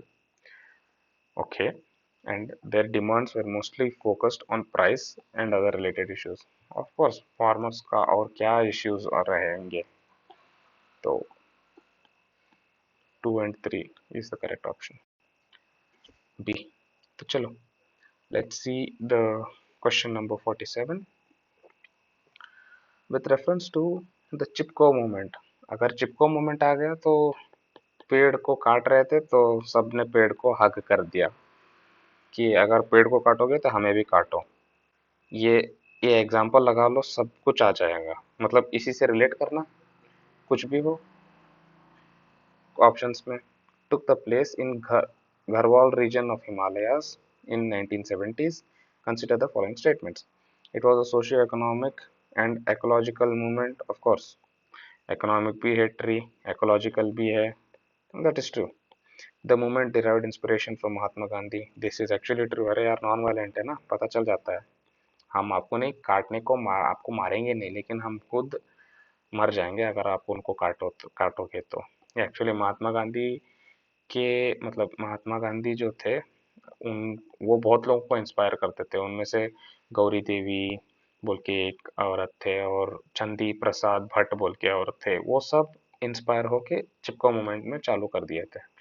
तो this is true, this is true. Let's see the third option, it started against illegal poaching of local wild animals. अरे यार, trees wild animals को थोड़ी कस के हग करेंगे, हग English वाला। चलो, तो option is 1 and 2। Let's see question number 48। With reference to the history of nationalization in India, all right, consider the following companies। अब आपको पता हो या ना हो, कुछ भी नहीं पता है, लेकिन एक तो जरूर पता होना चाहिए कि reserve bank of India was formed in 1935, लेकिन ये नेशनलाइज हुआ था 1949 में। ऑल राइट, तो अगर ये नेशनलाइज 1949 में हुआ था तो इट इज बी और सी। ऑल राइट, तो फिर बाद में तो मतलब 50-50 का चॉइस लेना है, और अगर पता है तो पता है, नहीं पता है तो नहीं। लेकिन एलआईसी का याद रखना पड़ेगा क्योंकि अभी आईपीओ भी निकल रहा है ना एलआईसी का। LIC was nationalised in 1956 and Air India was nationalised in 1953 और इंपीरियल बैंक इन 1955। लगा लो कौन सा आंसर आ जाएगा। मोस्टली ये आएगा। हाँ वही, अगर एक पता चल गया तो 50-50 लगा सकते हैं। दो पता चल गया, लेकिन ये भी पता चलना पड़ेगा ना एक्सट्रीम एंड ये, और ये कोई एक पता चल गया तो हम कर सकते हैं। हाँ, एलिमिनेशन का ही खेल है प्रीलिम्स में। तो चलो, let's see question number 49। What does it talk about with reference to the new social movements after 1970s। पूरा का पूरा 1970s के बारे में बोल रहा है यार। सेम ग्रीन रेवोल्यूशन के आगे पीछे टाइमलाइन में लगा लो। In India consider the following statements. Unlike old social movements, new social movements function strictly within the framework of political parties। अरे यार, अभी के अभी जहाँ जहाँ पे सोशल मूवमेंट होते हैं वो क्या पॉलिटिकल पार्टीज के फ्रेमवर्क में थोड़ी राय देने रहते हैं। गलत है ये। एक से एमसीक्यू से क्या, हाँ अगर एक गलत हो गया तो 2-3 और 3-4, that means 3 is correct. So, class factor does not play an important role among participants in the new social movement is true। हाँ, class factor does not play, अमीर हो गरीब हो ऑलमोस्ट सबको सब आ जाते हैं। सेकंड ऑप्शन पे फोकस करते हैं। Focus of the new social movement, अब के ज़माने की social movement, is more on the quality of life, it is true, then on changing the distribution of power in the society, this is also true, quality of life चाहिए। और fourth option, new social movement remains much local and regional phenomena in India. अरे यार, कुछ भी हो जाए global में पता चलेगा, चाहे हिजाब बैन का मुद्दा हो, जेसीबी का मुद्दा हो, चाहे कंट्रोवर्शियल टॉपिक बता रहा हूँ, लेकिन कुछ भी मुद्दा हो वो ग्लोबल चला जाता है। अभी हिजाब में पाकिस्तान का पार्ट आ गया ग्लोबल में, मतलब ये अभी ये जो जेसीबी का ये था यूके बीच में आ गया, तो क्वेश्चन के हिसाब से तो ये गलत हो जाएगा ना। मतलब एक्सप्लेनेशन अगर नहीं मिल रहा है तो रिलेट करके आंसर लगा लेना। चलो 2 और 3 आंसर हो जाएगा इसका, क्वेश्चन आंसर बी। और let's go to 50th option. with reference to sociology, all right, sanskritization refers to, sanskritization is actually a term, and यहाँ पे ना जहाँ पे मतलब शूद्र रहते हैं, मतलब जो लो कास्ट लोग रहते हैं, वो स्टाइल ऑफ मतलब हाई कास्ट के जैसे रहने लगते हैं। फर्स्ट ऑप्शन, ये process where low caste adopts customs and style of life of a high caste, this is the correct option। और सेकंड ऑप्शन क्या है, the process of incorporation of Indic studies in education against western hegemony, ये पता नहीं इसको क्या बोलते हैं, ये संस्कृताइजेशन तो नहीं है। और ये the process of imitation of western external forms of western culture but value remains indigenous, ये वेस्टर्नाइजेशन है इसको, वेस्टर्नाइजेशन। और process of decline in the influence of religion over the lives of people, ये सेक्युलराइजेशन, सेक्युलराइजेशन, ये westernisation, ये secularisation और ये Sanskritisation. Right.